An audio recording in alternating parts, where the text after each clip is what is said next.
A suspected group infection of Shiga toxin-producing E. coli affects 3 doctors at Princess Margaret Hospital. One of them dies. Tram riders may have to pay 30 cents more per trip in the future as Hong Kong Tramways applies for a fare hike. It's a big deal. It's a big deal. This is the beginning of making America rich again.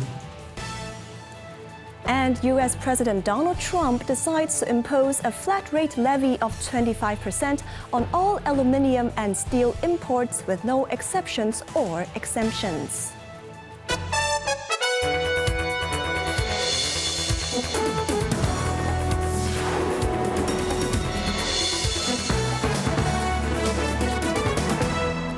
Good evening. You're now watching Cable News. I'm Cheryl Yun.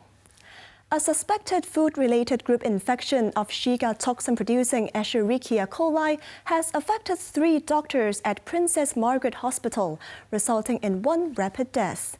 Authorities stated that patient safety is not currently at risk.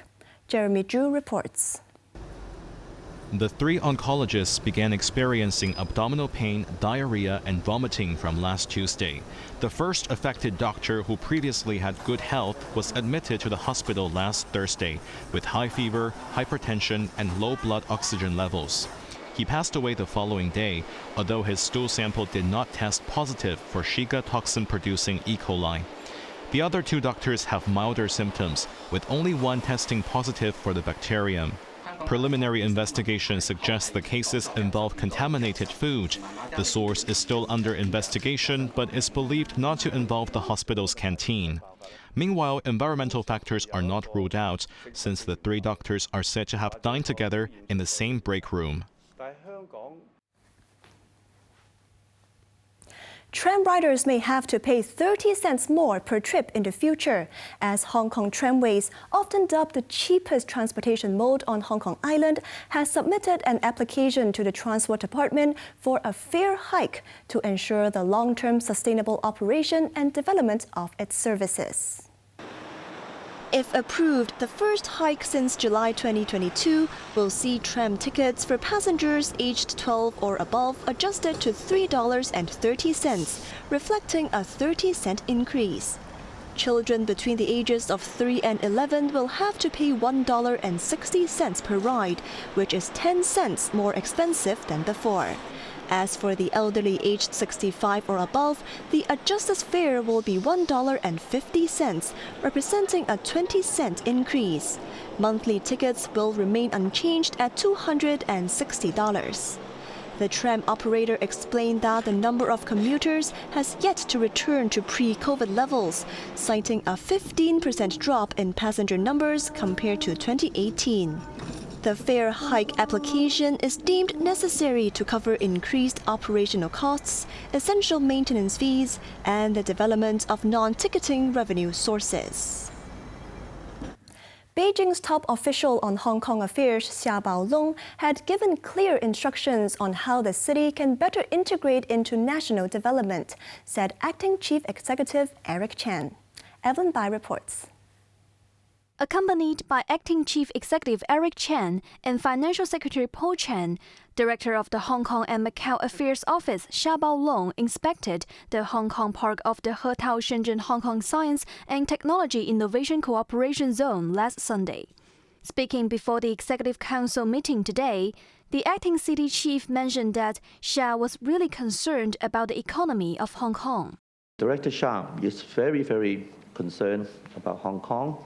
He highly recognized the work of Hong Kong as our government under the leadership of the chief executive, and he also directed that we should try our very best to integrate into the mainland's national policies, especially the Greater Bay Area initiative. I think this is very important to Hong Kong. Meanwhile, the United States has confirmed that no additional tariffs will be applied to small parcels from Hong Kong for now. The acting city chief said Hong Kong Post has resumed accepting U.S.-bound parcels today, while slapping the U.S. arrangement. This is absolutely inconsistent with the WTO the rules.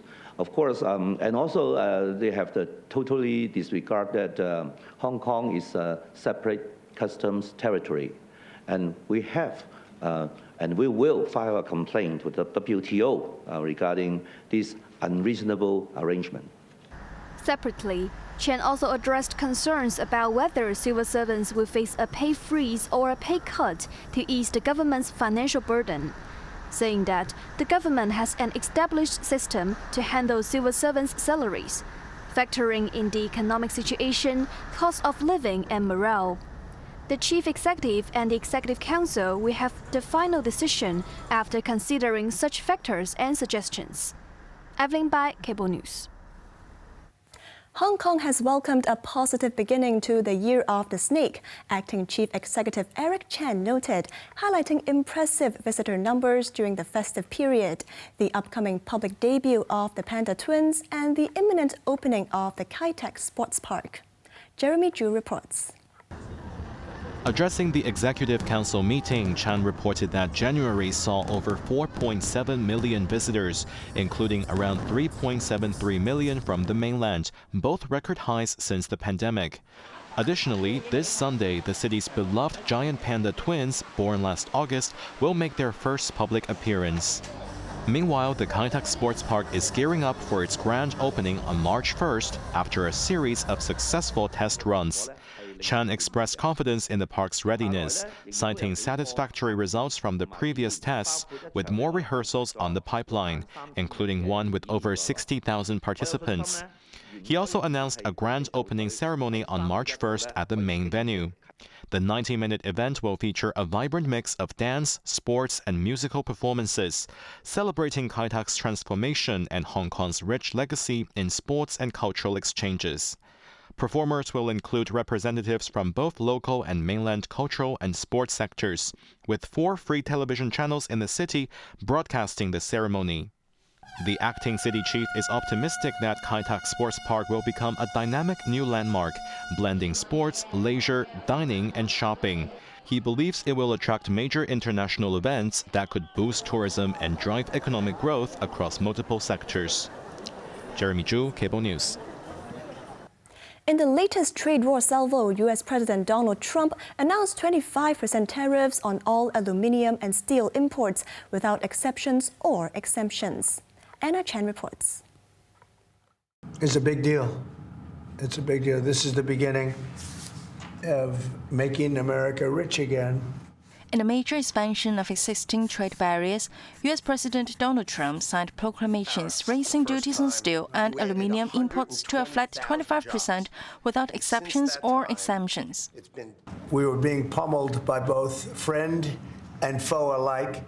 Our nation requires steel and aluminum to be made in America, not in foreign lands. We need to create, in order to protect our country's future, a resurgence of U.S. manufacturing and production, the likes of which has not been seen for many decades.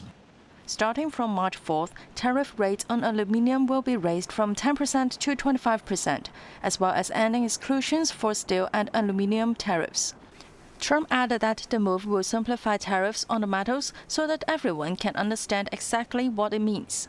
However, he later said he would consider Australia's request for an exemption to the steel levies due to the country's trade deficit with the U.S. Meanwhile, Canada called the new tariffs totally unjustified, as Canada alone accounted for more than 50% of aluminium imported into the U.S. last year. More announcements about reciprocal tariffs on all countries that impose duties on U.S. goods are expected over the next 2 days.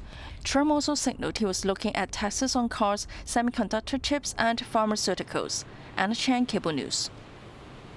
Fueled by U.S. President Donald Trump's fresh tariff threats, gold price rocketed to a record high, with spot gold going over $2,900 per ounce. Evelyn Bai reports. Gold prices kept the momentum going, breaching the key $2,900 level for the first time. The surge followed U.S. President Donald Trump's announcement to raise tariffs by 25% on all aluminium and steel imports, which drove investor demand for safe haven assets. In Hong Kong, the price of gold ornaments also followed the upward trend, rising to over $32,000 per tale, marking an accumulated surge of 10% since this year. Some jewelers and goldsmiths noticed an uptick in inquiries for small gold ornaments, while most customers were just window shopping. This woman said gold price is so expensive now, so she is just looking and has no intention of buying. This woman said she checks the gold price every day. Although it is normal for the price to go up and down, it often rose faster than it fell, making it unaffordable for Hong Kongers. Despite the new tariff, a pilot program on the mainland allowing certain insurance companies to invest in gold is another catalyst. The move, launched by the National Financial Regulatory Administration, aims to broaden the channels for utilization of insurance funds. Meanwhile, the World Gold Council recorded a net inflow of $3 billion in global physically backed gold exchange traded funds in January. Among these, Europe dominated the capital inflows, which were the largest in nearly 3 years, while North American investors remained net sellers of gold ETFs. Evelyn Bai, Cable News. U.S. President Donald Trump said he has spoken to President Xi Jinping since his inauguration, but did not provide details on the conversation. Trump made the comments in a Fox News interview that was taped last week and aired on Monday. He said he has talked to Xi and also his people without revealing when exactly the call happened or what was discussed. Trump added that he and Xi have a very good personal relationship and he knows Xi better than anyone. Last week, Trump said he was in no hurry to speak to Xi after his administration imposed additional 10% tariff on Chinese imports. A conversation between the two leaders is seen as crucial to a potential easing or delay of trade tariffs. In response to Hamas' threat of delaying the next hostage release, U.S. President Donald Trump issued an ultimatum, warning if the hostages are not released from Gaza by noon Saturday, all hell is going to break loose. Anna Chen reports. Relatives of hostages still being held in Gaza and protesters gathered in Tel Aviv on Monday after Hamas threatened to delay the next hostage release until further notice. The militant group later said the door remains open, appearing to give time for the impasse to be resolved. The next exchange, scheduled for Saturday, called for 3 more Israeli hostages to be freed in exchange for hundreds of Palestinian prisoners. Israel called Hamas' threat a complete violation of the ceasefire deal, adding that the Israeli military is preparing at the highest level of alert for any possible scenario in Gaza. In total, 17 Israeli hostages were still due to be released in the first phase of the 6-week truce. Meanwhile, U.S. President Donald Trump issued an ultimatum for Hamas. If all of the hostages aren't returned by Saturday at 12 o'clock, I think it's an appropriate time. I would say cancel it and all bets are off and let hell break out. Saturday at 12 o'clock, and after that, it's going to be a different ballgame. Having said that, Trump stressed that he was speaking for himself and acknowledged that such a decision would be up to Israel. The latest test to the fragile ceasefire was coincident with Trump's suggestion of taking over Gaza. He further explained his plan in an interview that Palestinians would not have a right to return to Gaza because they will have much better housing at a separate place where he would build for them. He also suggested that he could withhold aid from Jordan and Egypt if they do not accept new Palestinian refugees. Anna Chan, Cable News.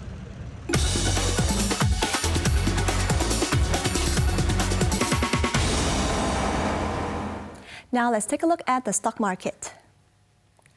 The Hang Seng Index ended the day down 227 points. Top 10 active stocks, Tencent was down $9.60, Meituan was down 90 cents. BYD was down $2.40, SMIC was down $2.50. On to the weather now. Cloudy and a few rain patches tomorrow. Rain will be more frequent during the day. Mist patches in the morning and at night. Temperatures will range between 17 and 20 degrees.